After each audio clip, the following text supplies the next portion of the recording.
Hello friends, केम छो? मजामां? सेज वराना जय जिनेन्द्र। वेलकम टू किचन विथ सेज। हवे आजे पाका केळानुं शाक बनाववा जई रह्या छीए। हवे एना माटे शुं जोईशे चालो झड़पथी एना इंग्रेडियंट्स तमने जणावी दऊं। एक पेन लीधेलुं छे, एनी अंदर 2 થી 3 चमची तेल मूकवानुं छे। प्रीहीट करवा माटे मैं तेल मूकी दीधुं छे। केळाने कट करीने तरत ज वघारी देवा, नहीं तो ब्लेक थई जशे केळा। एटले जस्ट हमणां ज मैं कट करेला छे।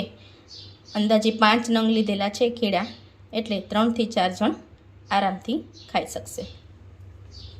हवे आनी अंदर मसाला एड करवाना छे। स्वाद प्रमाणे मीठुं नाखुं छुं।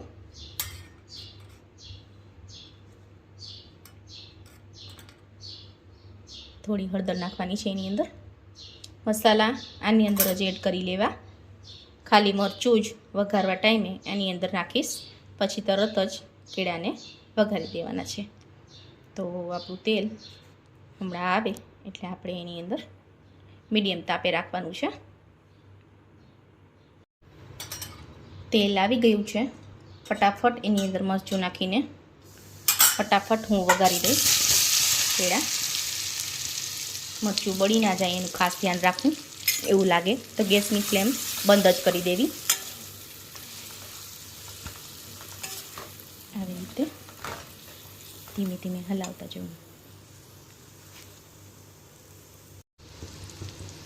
કેળાના શાકને આવી રીતે બરાબર હલાવ્યા પછી કેળા બહુ પાકા ના લેવા, જેથી કરીને ગળી જાય શાક બનાવતી વખતે, અને બહુ કાચા પણ ના લેવા, જેથી કરીને તરત ભેગું ન થાય।